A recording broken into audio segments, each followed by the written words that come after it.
بداية القصة كانت عام 1346 هجرية، عندما أمر الملك عبد العزيز بإنشاء دار لصناعة كسوة الكعبة المشرفة.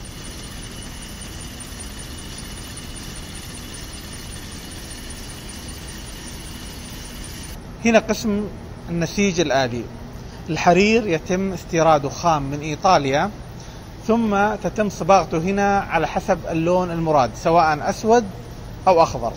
طبعا هذه الشيء اللي أول ما يجينا مستورد من إيطاليا، اللي عليه طبقة شمعية، تتم عملية غسله وإزالة هذه الطبقة ويرجع باللون الطبيعي باللون الأبيض، يرجع أنعم من السابق.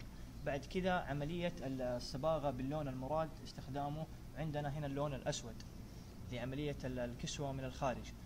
طبعا هنا الخيوط القطن المستخدمة في عملية الحشو، حشو الحروف، تحشو الحروف لعملية بروزها و يعني تكون باينة في قسم الحزام أو في المنسج.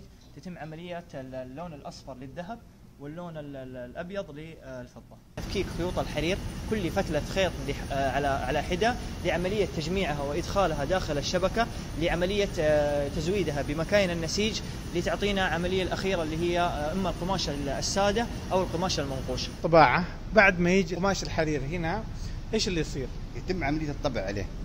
نضع المادة 6 سكرين هنا، يقوم سحبها بالمادة لعملية الركب.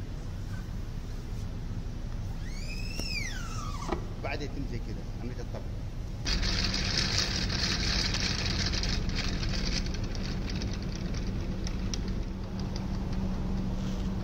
هذه قطعة من قطع الحزام. لو تلاحظوا كيف الاهتمام بالتفاصيل.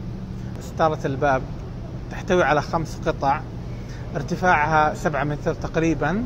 القطعة اللي شفناها قبل شوي هي هذه، وحنشوف الآن القطعة هذه. شباب سعودي مبدع وعطاء لا ينقطع. هذه قطعة من قطع ستارة الباب.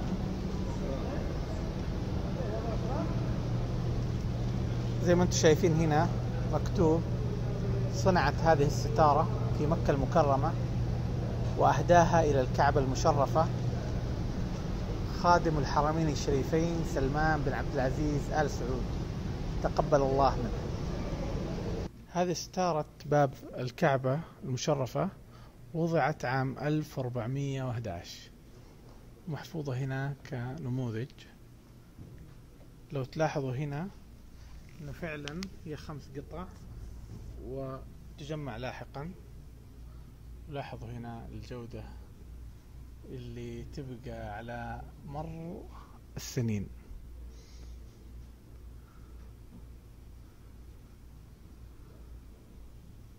هذا النسيج المستخدم داخل الكعبة المشرفة. خلاصة تجربتي من زيارة هذا المكان العظيم بكل تفاصيله شعرتني بالفخر كيف إن حكومة خادم الحرمين الشريفين تهتم بكل التفاصيل. وهذا شيء مو جديد، هذا شيء ممتد على مدار سنوات وعقود، لكن ليس من رأى كمن سمع. أنا لما شفت هنا كيف اهتمامهم بالتفاصيل، الرئاسة العامة لشؤون الحرمين مهتمة بأدق التفاصيل هنا، سواء من اختيار المواد أو حتى من الكادر الوظيفي هنا، العاملين. الاحترافية هي أساس الجودة زي ما يقولوا. الشيء المشرف والأكثر فخرا هنا إنه كل العاملين هنا على جميع المستويات سعوديين.